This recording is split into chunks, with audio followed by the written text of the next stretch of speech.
Oh, I look like crap. That's great. Jeff, you look fantastic. We all look like shit, Jeff. Come on. I was going to a different angle there. In fact, Jeff, you look so great. When I was doing research, as I do for interviews, and I was stunned to find out when you were born. Like, it's like Jeff like got into ventriloquism in the 70s. You look great for your age, brother. By the way, let me show you something stupid. Hey, this is okay. So I had one of these when I was a kid, and I never learned how to do it. I would only sit on it, but I got it 2 days ago, and I've actually been in my front yard trying to learn. Hold on one second. Hold on. Wait, I'm very interested to see what we come back. What do we think it is? Oh, wow. Jeff, the way you pitched that, I didn't know what you were coming back trying out sitting on in the front yard. I was never a skate guy. I can't even like put my feet on the deck and just push along, let alone do any tricks or anything. I'm a spaz on that shit. Right. And I had a birthday party when I was like 11, and my mom, it was a roller skating birthday party, and I think I got a concussion. So I'm pretty much horrible at that kind of stuff. I can ski, but I've always wanted to try it. And so, I got 4.5-year-old boys right now, twins, and we live in a cul-de-sac, and so they're always riding everything everywhere. And I'm always out there having to watch them. And I thought, what the hell? I'll spend a little time, see if I can. Everyone's picking up a weird hobby. And everyone's trying weird things, just trying to break bones. Right. Yeah. I almost got that concussion when I was a kid. I've been chasing that high ever since. Well, that's what's driving me nuts. When I got friends who go, I'm so bored, there's nothing to do. I'm like, are you crazy? It's like, aren't there a handful of things that you've said for the last however many years that I don't have time because I'm too busy? Well, guess what? No excuses left, man. I always said those things knowing I had the safety net of actually having shit to do. So I could just present myself as someone more interesting with greater aspirations. And it turns out that when those things go, I'm gone still. Like I always said, I'd thrive in prison because I just do push-ups and get jacked. This is gonna call bullshit on me. Yeah, you're not doing that. You're not reading. You're not doing push-ups. You're just sitting around. Yeah, when this started, I was gonna learn the ukulele and how to speak Spanish. I don't have either of those things. That's really funny. So behind you, we can see all your famous characters, and it looks like you're quite. No, the ones behind me are not famous. In fact, I usually crop them out of the shot. These are antique things that go back. Literally like decades. Like, except the little guy. That guy right there is my very first one that I got when I was in the third grade. But these other guys. These are all ancient, like these guys were made, that guy was made in 1936, 1935. Okay. That guy was made by the same guys 30 years later in the 60s. But isn't that weird to think the 60s were only 30 years later after the 30s? Never mind. Okay. Yep, some basic math there for you from Jeff. All right. I don't. That's really weird because as a kid in 1968, you don't think that it was only 30 years before that was the. Never mind. Okay. No, I get what you're saying because when someone tells me like 2001 was 20 years ago, I'm like, no, it wasn't. Yeah, that's huge. That's huge. Yeah, that's nuts. And by the way, when all this pandemic started, I was prepared. You know why? I still had all my shit from the Y2K stuff. Oh yeah, were you one of those guys? Were you in like a bunker for Y2K? Well, my dad, he started out in about 1998, and he started telling me, this is going to be bad. And I said, Dad, it's not. And then he started sending me articles, and then you get like Wired magazine, where all these nerds who know everything, and even if Bill Gates was saying it's not going to be the end of the world, but it's going to be bad. When you got guys like that saying stuff like that, and then all the guys that invented the internet, they were saying this is going to be bad. So yeah, I started buying supplies. I didn't sell the house or dig a bunker, but I we live in California, so my garage was completely stocked as if we were going to have a giant ass earthquake. So then, to make it worse though, I get in September, I get a job offer to do, and I only did cruise ships like 3 times during my club years. So I get an offer to do a millennial cruise, take the family. And I'm like, I don't want to be stuck in the middle of the damn ocean on a cruise ship that's getting ready to capsize because nothing works. So we got on the cruise ship, and it's the millennial cruise. And then for New Year's Eve, they took all the ships and put them in a wagon wheel configuration and put the barge with the fireworks in the middle. And they were going to fire these things off. And I'm on deck, and I've been watching the news all day long, and nothing had been going wrong. And it was a little bit of a disappointment. Yeah, right. I remember that. I remember like looking out the window being like, anything at all? Like, what's going on? Nothing. But then, so midnight was coming around, and nothing had gone wrong. You know, we're the last to find anything out because, you know, the international date line isn't too far to the west. So just waiting for stuff to happen. Then midnight comes, but right at midnight, because of the fireworks, they shut off every light on every single boat right at midnight. And I'm standing on deck with my dad going, this is it. This is it. It's coming. Standing there like the father and daughter in Deep Impact, just hugging in front of the wave. Like, this waiting is for it. Now we're going out right here. That was the worst. That was yeah. Yep. And you kind of wonder in that situation, is that what you would do? For sure. With you're talking imminent death. If it's coming, what would you do? If you literally see death coming, what is your reaction? If you're in an airplane and you know it's going down, what are you screaming, or are you saying this is it?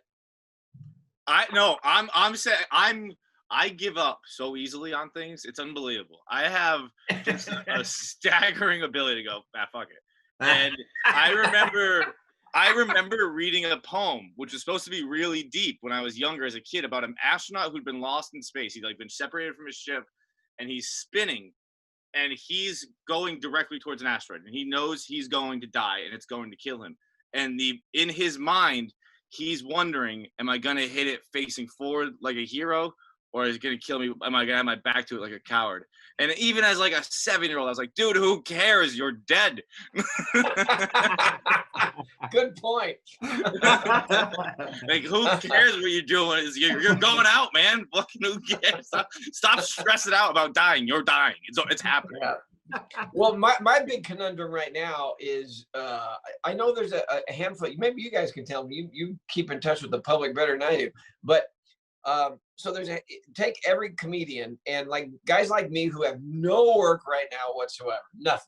All I've got is my videos and my other videos. So it's like there's a couple comics that I know that just go, okay, I'm just taking the time off. I'm not going to bother. People will come back. The audience will come back. I'm not going to worry about it. I'm just going to enjoy this time off. Right. Versus somebody like me, I'm constantly pumping out content.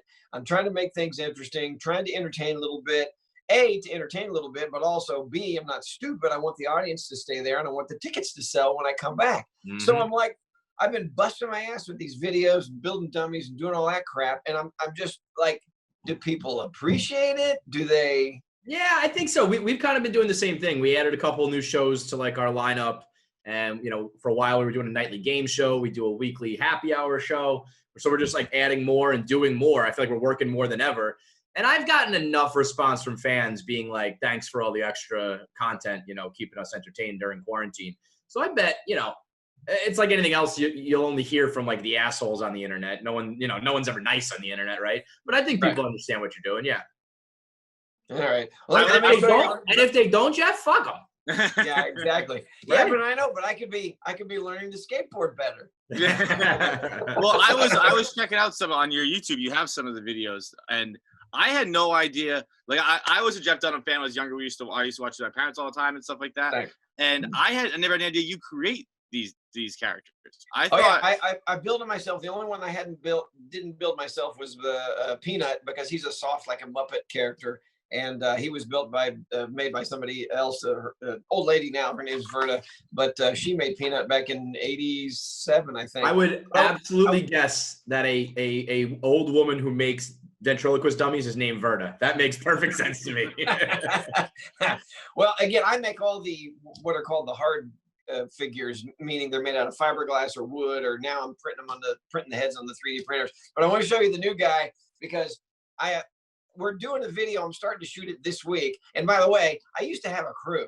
Now it's just me. I set up a camera. And by the way, did you know I did a research on all the, I don't know what cameras you guys are using for this right now, but I did all the research because I know I'm doing a lot of these interviews and a lot of podcasts. I wanted it to look as good as possible. I researched every freaking webcam, every laptop, every iPad. Guess what the best camera is? Tell the me. one on your laptop? Yeah, I hope it's the one I'm using right now. It's the iPhone 11. Yeah. Oh yeah, that's true too. That, Mhm. I read who was it? Annie Leibovitz. Is she a famous photographer? Mhm. Yeah, Annie Leibovitz. Her second favorite camera is her iPhone. Her first one's like $17,000, and her second favorite camera is just her iPhone. The real deal, Well, man. this thing has a 12 megapixel on both sides, Right. which is nuts. And then I guess the processor and all that crap. But let me show you the new guy. So this guy was built. I did it online. I built most of them online for the audience. I don't know why people have so much free time. I do every Friday. I would do a Facebook Live or a YouTube Live, and I would set up the camera, and my buddy Matt, who is my photographer and all that stuff, he'd be on the iPad in the shot, and then we would just take questions, and while we'd take questions, I'd work on the dummy and show people what I was doing. We maintained, I know it's not a lot, but if we averaged 60 to 90 minutes, we averaged like 5,500 people for 90 minutes. What the hell? That's legit. Yeah, I know it's legit, but it's like, man, you got nothing going on. If you can watch a guy paint a doll for an hour and a half. Yo, Bob Ross made a whole career out of it. You kidding me? People love watching people paint. But he had hair and He had a great head up there. He had sayings. I'm not saying, look, I made a happy little mistake or whatever. happy little accident. But anyway, this guy does not have a name yet. He does have a name, but I'm having to go through all the legal stuff, and hopefully that'll be done by tomorrow to make sure that we can use it. And he doesn't have a voice yet. But again, I'm making the video, and he'll debut. Hopefully the video will be done on Friday, maybe Saturday. But he's a millennial guy. He's an internet troll. He's everything we have learned to hate. All right. Just so you know, I bet he's gonna look like me, and I'm gonna be offended. So here he is, right here. So, pretty right. Yeah, pretty right. Kinda looks like Heidelberg. There he is. Yeah. Wow. And then the best part that I've never done with a dummy is he can do this now. Nice. Very cool. He's got the Henley. This is me, and I will be filing a lawsuit. Yo, can we just name him? Can you call him Heidelberg? Because it would work. I think the name that we've come up with, a watcher actually came up with the name, and we're giving the guy credit tomorrow, or on Friday when we do the video. But the name that they came up with is pretty great. So awesome, man. I mean, when you get a new dummy, a new character, are you like, is that like your version of? Is that like your Super Bowl? Is that like, you're excited to do a whole new voice and a whole new routine? Yeah, it's a birthing process because my main characters that have been around forever, Peanut, Walter, Jose Jalapeno, Ahmed the Dead Terrorist, Bubba J. Peanut and Walter have been around since the mid '80s, and so I know those guys really well. And so doing what crazy. I do, you're a crazy person. Yeah. But seriously though, it's like an actor. You have to know that character. You have to really get inside their head. And so for me to carry on a conversation with myself and to become another person and then be me back and forth, I have to know what those guys are going to say in any given situation. So I do get to know those personalities, and they develop over years and years and years. And so to come up with a new guy and for him instantly to be alive and full of depth and a real character, that takes a while. So it's a pain in the ass. I don't like it. Imagine. I always ask my friends who are bilingual. I have one, but if I say friends, like I ask like, what language you think in? Do you ever think in different characters where you're like you'll react as Walter or Bubba J or something? During my first marriage, I thought a lot like Ahmed.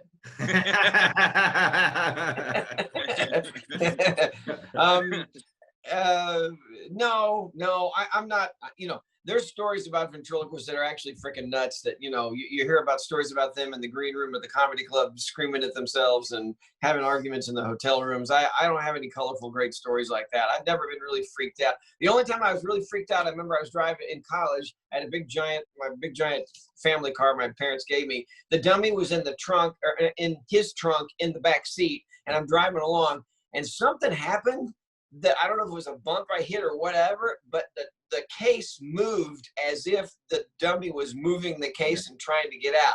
that was one of the few times that freaked the living crap out of me. But you say you don't have any stories for yourself, but you're a student of the game, if you will. You fell in love with ventriloquism very young, right? And as I understand it, you found out about the Ventriloquist Association. Yeah, there was this is the sad part. We have a convention every year, and there are a handful of folks that do what I do for a living that make me proud of what I do for a living. There's a whole bunch of other people that I go, oh man, that's what I do for a living. I was gonna say, like, do you ever look at some of the other ventriloquists and be like, come on, dude, like, you're being weird. You're living up to the stereotype. What are you doing? That's exactly right. And we have a convention every year, so there's 600 of those people. And I won't tell you what percentage are normal, but it's a small one. So now, wait, where are you? Are you normal? I hope so. I think so. Where does this convention take place? Like, I picture it in a great hall. Like, it's like Eyes Wide Shut, where I feel like it's like a big, like a secret, because when you throw a name like association on something, I feel like it makes it very. You guys are like the Illuminati, the ventriloquist Freemasons. I feel like a secret passcode or something like that. I wish all those things were true. It's in a small hotel in Fort Mitchell, Kentucky. And that sounds about right. So I was dead on. All right. But the reason it's there is because we have it's called the Vent Haven Museum. It's the largest collection of ventriloquist stuff in the world. There's over 1,000 dummies in the museum, and playbills and photographs going back hundreds of years. We even have a couple of dummies from the Civil War era. But it's there because the museum sponsors the convention. So it's been going. I've been there every year except one since 1975. So holy shit, man. Yeah, I'm one of the guys that give lectures and talks and that kind of thing now. But, so you got to be like the Michael Jordan of this, right? I mean, you're like, ventriloquists must see you and be like, oh my god. I don't think Michael Jordan's a fair way to describe it. I think the disparity between 1 and 2 in their profession is the greatest distance between them is Jeff Dunham and whoever number 2 is. Yeah. Well, thanks. You can name the second. There's a debate about Michael Jordan. Right. There's no debate about Jeff Dunham. Well, thank you. The difference is I try and keep my show adult, meaning it's the content to me that means everything. I'm not, describing gross things and actions and all that, but there's a handful of words in the show, a little bit of profanity here and there, but I do that on purpose to keep the kids away. I don't want the front row filled with 5-year-old kids. So it's an adult audience. And so in that ventriloquist convention, believe it or not, ventriloquism is used for a lot of things, including a lot of work in churches. So there's a good number of people who don't appreciate what I do because of the material and the verbiage used. Welcome. Welcome, Jeff Dunham. Who used ventriloquism in churches, and what are they doing with it? Yeah, that sounds creepy to me. I don't like that at all. Like Jesus on the cross? That's not right. Crucify me. There's so many jokes here. But kids listen to puppets more than they will adults, and so. I see. I'm thinking during the mass itself. You mean like a children type deal? Okay. Honestly, I was picturing a priest, and I was like, "See, Jeff, I told you it's high society stuff. I get it." Yeah, sure. And oh boy, yeah, so many jokes, and I just can't make them right now. There actually was a ventriloquist that I saw that had made a Jesus puppet and put him on a cross and had him like this and was talking like that. And that was like, if you're not going to hell, I don't know who is.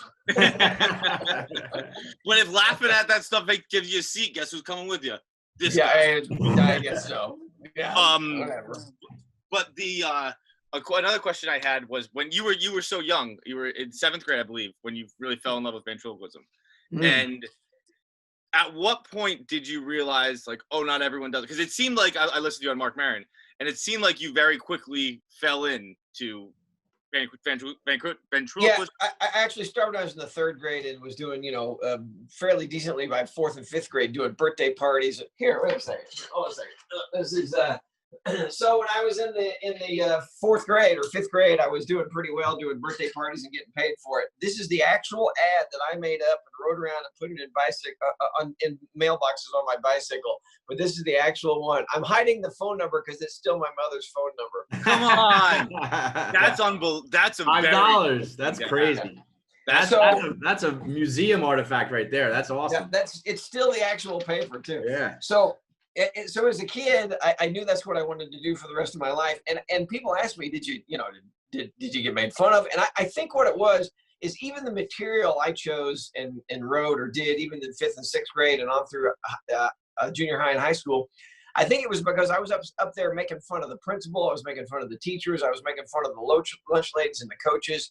And so I think there was some level of acceptance there because I was saying things that nobody else could say and getting away with stuff. And I think it kept me from getting beat up on the playground. I honestly don't even mean in the making fun of sense. I just mean like, when did you learn like this isn't what everyone does? Like when I was a kid, I loved playing with Barbie dolls, and I just figured all my friends like Barbies too. And then I realized like, oh, like other people don't have my size. You guys are not that different. You're playing with dolls. It's all the same childhood. Like it wasn't. I wasn't super embarrassed. I was just like, all right, man. Like I like Barbies, but whatever. So you obviously didn't have an older brother. I'm the oldest. No. Yeah. So there was nobody telling you this should be G.I. Joe. Right. Right. I had some G.I. Joes. I had everything. I didn't discriminate. I had it all. But just the Barbies I liked the most. Wait a minute. How did you get did your parents give you Barbies for Christmas? Until one day my dad decided it's enough. It was like, I don't know if it was for Christmas or like, I do have a sister who's 2 years younger than me. So like we had similar toys I could kind of take and stuff. But I know my dad wasn't going to Toys R Us to get me Barbies. No. But I know your dad wasn't either. I know your father was not doing that either. he came home one day and threw them all away because I was a fan of the New York Rangers, and we're from Boston, and the Rangers had won the Stanley Cup, and he was like mad about that, and so he threw away all my Barbie dolls. I think my mom demanded to know where they were.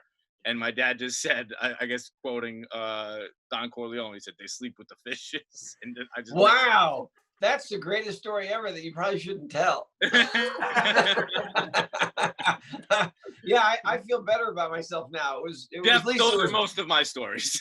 at least my guys looked like this, and they didn't have long hair and a pink car. Yeah, no, I was cool with it, man. Whatever. I made her play goalie. I had a my size Barbie. I'd set her up in net and play. I gotta be the only person alive to ever use a my size Barbie as a goaltender. Goalie, yeah. Like sports. That's pretty great. Oh well. So yeah, so I just kept doing it, and I didn't get made fun of, and there was I guess some sort of level of cool, and whatever. By high school, I was doing local regional car commercials on TV with the dummy, and yeah. So you were a celebrity real young. I get within that tiny fish pond. When would you say in your estimation you like made it? Like what year was like the first special or tour that was like, okay, I'm pretty wealthy now and like this is gonna be my whole life? I mean, I'm sure you already knew it was your life, but when did you know? Well, when I was in college, HBO was huge. This was in the early 80s, and there was a show that they did called HBO's Campus Comedy, hosted by Joe Piscopo. And we went up to Tufts University and shot this thing, and I did pretty well on that. So that was pretty good. That should have been the moment in time, but it wasn't. The real moment in time, I moved to LA in 88, and by 1990, April of 90 was my first shot on The Tonight Show with Carson. And that to me, being made fun of, I got more flack as a stand-up, playing comedy clubs from the other stand-up comics as being a prop act. Mm-hmm. So there was no real acceptance at all because of the dummies, because they didn't feel like it was wasn't pure stand-up comedy. So then to get on the Tonight Show with Carson and do well and be called to the couch, and then I got back a bunch of other times, that was the big stamp of approval. So that was the big moment. Is there acceptance now, or are there still comics who kind of turn their nose up at this? Oh, I'm sure there's plenty of comics that turn their nose up, but and then you show them your bank account. Well, I think what it is, there's got to be a level of respect after X number of years of doing the business that we're doing. And, you know, it's been 12 years now of doing these big arenas, and it's been amazing, but it is a business. So just like right now, I would much rather hang it up and go frickin' skateboard. But I just think as a business model, you got to keep things out there, you know, keep people interested. I kind of equate it to Apple, because Apple, at least when Steve Jobs was around, they were constantly coming out with the new coolest thing, and they'd come out with things that you didn't even know that you needed until you saw it. And it's like, how do I do without it? I have to have it. So I kind of approach it the same way. I give the audience what they want, but then I throw them something new every once in a while, and they're like, well, this is cool. So, well, I mean, I commend your work ethic and your entrepreneurial spirit, but I've Googled you, Jeff Dunham. You can go just skateboard if you want, bro. You're good. You're set. You know that, right? Well, yeah, but there is still alimony. Well,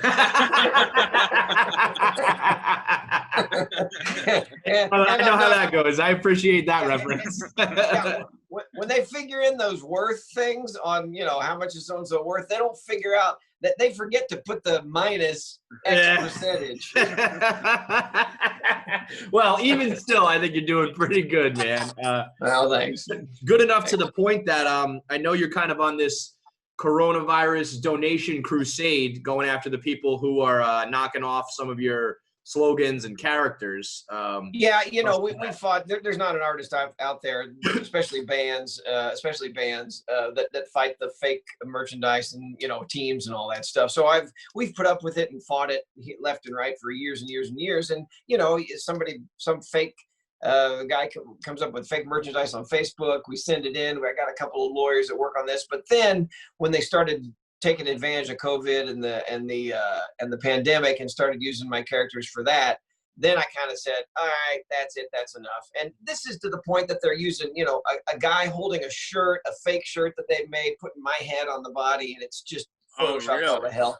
Yeah. So, you know, and then people started saying, wow, Jeff Dunham's profiting off the pandemic, and what an asshole. I hope he's giving all that money to charity. And then I went, nope, that's it. We're done. So we started this huge lawsuit, and it's like whack-a-mole. But, you know, and we have loyal fans. We even have a spot on my website with an address when they find fake stuff to send it to us. So we add everybody to the lawsuit, and it's, you know, it's expensive. I mean, who knows however how much money I'll get out of it, but whatever funds we do get, you know, we'll take the extra funds and give a good portion of it to charity towards COVID. I imagine that something like that too is more personal for someone like you, because you've created these characters. They're all like your baby. Like it happens in sports and stuff like that a lot too, but it's just like, that's the team, you know, like it's like a player on the team kind of deal, or like a nickname we give a player.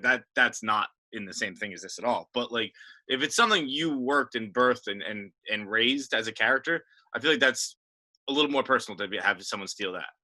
Yeah, and when I started seeing my characters Also with just masks cover my on, ass a little bit.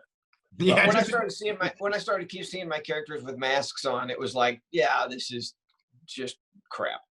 All right, well, I'm just going to be fully honest with you, or full disclosure. We, in our early days, and even to this day, have, you know, we'll make a shirt for a player or a team or a nickname, or something goes viral, or a pop culture slogan or whatever. Yeah. Is that ever like I understand what you're talking about coronavirus, but in general, when you see that, is there ever any sort of like flattery, or like you like the fact that? Oh no, sure. I mean, I've always said, up until this point, I've always said this is an amazing, great problem to have. The fact that a person or a business is popular enough that people copy it and are able to profit off it, I think it's a great problem to have. It's just when it got to this point that I thought, this is blood money at this point. That makes sense. Well, good on you for doing that and donating everything. I mean, it's very stand up of you, and pun intended, because hey, you know, you've been killing it out there on stage. I have obviously known your career. Who doesn't? But the longevity stunned me. I had no idea. You don't look your age, and the fact that you've been doing it since Carson, and the fact you've been doing it, it's incredible, man. So congratulations on all the success, and we appreciate the time. Thanks so much. Thank you guys. Appreciate it. And yeah, thanks for the chat. And next time we join you, we'll do it live. We'll do it live from my skateboard. Yeah. All right. Thanks a lot, Jeff. All right, guys. Thanks. Thanks. See ya.